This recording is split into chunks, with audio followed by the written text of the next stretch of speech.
Mayur super laundry, खालचे मुसळगाव. आमच्याकडे सर्व प्रकारचे कपडे इस्त्री व ड्रायकिंग करून मिळेल. घरपोच सेवा. एक वेळ अवश्य भेट द्या. आमचा पत्ता खालचे मुसळगाव, कुंभारगली.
आदरणीय प्रकाश भाऊ आहेत, आमचे विशाल महाराज, जिथं जिथं कथा असते तिथं तिथे ते सिंगच्या साथीला असतात. आदरणीय आमचे निवृत्ती महाराज आज आलेले आहेत.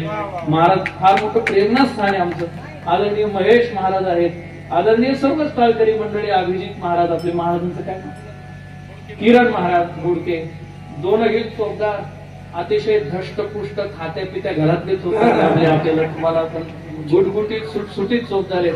हे लहान लहान लेकर आहेत. आपलं भजनी मंडळ सुदामराव, आमचे मार्गदर्शक पोपट दादा, आदरणीय आमचे भास्कर महाराज, आदरणीय मृदुंगाचे आपल्या सगळ्यांचेच मार्गदर्शक आदरणीय कारभारी महाराज, आणि आपल्या नाशिक जिल्ह्याचं वैभव भूषण, गायन क्षेत्रातला नाशिक जिल्ह्यातला ढाण्यावा म्हणजे आमचे रोहिदास भाऊ इथं उपस्थित आहे. त्यांच्यासाठी सर्वांनी जोरदार टाळी वाजवायची. अतिशय चांगली विण्याची सेवा गावोगावी करतात. काकडा असेल, विणा प्रहारा असेल, सगळ्या सेवेमध्ये आमचे डॉक्टर साहेब कायम नेहमी पुढे असतात. तुम्हाला पण धन्यवाद देतो. आणि राम लखन साऊंड सिस्टीम शिंगवे, अतिशय नवनाथ भाऊची आमच्या चांगली सिस्टीम आहे. आणि माझ्या समोर उपस्थित असणारे सर्वच परिचित, अपरिचित, अतिपरिचित श्रोतृवृंद, त्यामध्ये आपल्या सिन्नर तालुक्याच्या भूमीमध्ये जन्माला आलेले भूमिपुत्र की जे गुजरातमध्ये IAS ऑफिसर आहेत, कलेक्टर आहेत, असे आमचे रवींद्र भाऊ खताळे, त्यांचे पूज्य पिताश्री आणि आमचे मावस भाऊ आदरणीय माऊली या ठिकाणी उपस्थित आहेत. हे आपल्या गावचे भूमिपुत्र दौलतदाजी महाराज, त्यांच्यासाठी जोरदार टाळी वाजवायचा. फार चालक सुस्वभावी असं व्यक्तिमत्व आहे. सर्व समावेशकता आमच्या दौलत महाराजांकडे. तुम्हाला सांगू का, तुमच्याकडे काय धनदौलत असेल माहित नाही, पण दौलत महाराज हीच खरी मुसळगावची दौलत आहे. आणि म्हणून बाबा तुमच्या चरणावर नतमस्तक होतो आणि आपल्या सेवेला पुन्हा पहिल्यापासून सुरुवात करतो. महाराज म्हणतात, कोणी कुणाला काय सांगावे या संबंधी 4 प्रकार पडतात. एक असते आज्ञा, दुसरे असते अनुज्ञा, तिसरे असते अभ्यर्थना आणि चौथा असतो उपदेश. विठ्ठल आज्ञा मोठा लहाण्याला करत असतो. लक्षात ठेवा, आज्ञा कोण करतो? मोठा. कुणाला करतो? लहाण्याला करतो. अनुज्ञा पण मोठाच करतो, लहाण्यालाच करतो. पण आज्ञा म्हणजे अनुज्ञा नाही. अनुज्ञा आणि आज्ञा याच्यामध्ये थोडासा फरक आहे.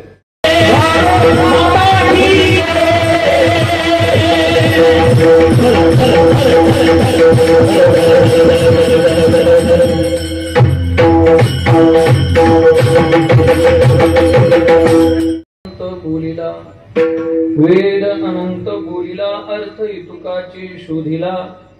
विठोबाचे शरण जावे, निष्ठा नाम गावे. सकळ शास्त्रांचा विचार अंती तुलाची निर्धार. विठोबाचे शरण जावे, निष्ठा नाम गावे. यांच्या कुशल प्रेरणेने आणि समस्त ग्रामस्थ मुसळगाव भजनी मंडळ मुसळगाव यांच्या संयोजनातून गेल्या 52 वर्षांपासून सुरू असलेला मुसळेश्वराचा आणि निर्जला एकादशीच्या पर्व काळावर सुरू असणारा अखंड हरिनाम सप्ताह तथा श्रीराम कथा अतिशय थाटात माटात आनंदात उत्साहात काल आपल्या सप्ताहाचा आरंभ झाला. आणि आज द्वितीय दिवसाची कीर्तन सेवा करण्याचं सौभाग्य मला प्राप्त झालं. आदरणीय आमचे पोपटराव, त्याचबरोबर आमचे गाडेकर पाटील आणि सगळंच भजनी मंडळ या सर्वांच्या वतीने ही सेवा करण्याची आज्ञा मला दिली आणि मला मनस्वी आनंद झाला. खर तर मुसळगावच्या सप्ताहाला मी अगदी लहान होतो तेव्हापासून येत होतो. म्हणजे मी 7वी 8वीला असेल तेव्हापासून या सप्ताहाचं आकर्षण मला होतं. तेव्हा आकर्षण वेगळं होतं. तेव्हा किरण महाराज कधी थकतात, पठाडे महाराज कधीच थकतात आणि मला एखादा बोल वाजून कधी देतात हे आकर्षण होतं तेव्हा मला. तेव्हा मला असं वाटायचं की काय इकडे तोंड असायचं बघा, पूर्वेकडे कीर्तन म्हणजे मुसळेश्वराकडे तोंड असायचं कीर्तन करायचं आणि दोन्ही बाजूला समोरासमोर मृदुंगाचार्य उभे राहायचे. आमचे प्रकाश भाऊ मार्गदर्शन करायचे. त्या घोड्या असायच्या, त्या घोड्यांवर हे घोडे त्या घोड्यांवर हे आपले महाराज मंडळी पटवाद वाजवायचे. आणि मलाही असं वाटायचं की मला कधी संधी भेटणार, पण ते पण स्वप्न माझं तसंच राहिलं. मुसळगावचा सप्ताह कधी वाजवताच आला नाही मला, कारण इथं मुळात आरक्षित सप्ताह आहे हा वादकांच्या दृष्टीनं. त्याच्यामुळे त्यांनी दिला सौजन्य आणि तर शेवटची ताल वाजवायचं थोडीफार. आणि मग पुन्हा कीर्तन सप्ताह भव्य दिव्य 50वं वर्ष ते एवढा मोठा संपूर्ण महाराष्ट्रामध्ये ज्या सप्ताहाचं नाव झालं असा 50वा सप्ताह. आणि मुळात मुसळेश्वराच्या कृपेनं सगळं मुसळगाव उदार आहे महाराज. असा कुठलाच सप्ताह नाहीये की कोटी रुपये देणगी सप्ताहाची जमते लक्षात. इथं रोजानं काम करणाऱ्या माऊलीनं पहिली पावती फाडली होती 2-2.5 लाखाची. लाखातच पावत्या फाडल्या इथल्या लोकांनी. हे अवधार्य असावं लागतं. आणि अवधार्य सामर्थ्य सर्व गोष्टी आहेत. आणि भव्य दिव्य 50वा उत्सव झाला. म्हटलं आता 50 पर्यंत चांगले झाले, तोपर्यंत आपला नंबर लागणार नाही.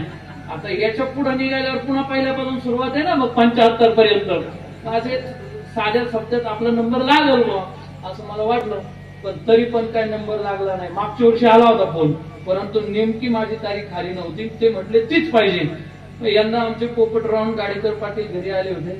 त्यांना म्हटलं काय राव, तुम्ही मला कीर्तनाची सेवा सुद्धा देत नाही, आम्ही काय पाकिट मागतो का तुमच्याकडं? ते म्हटले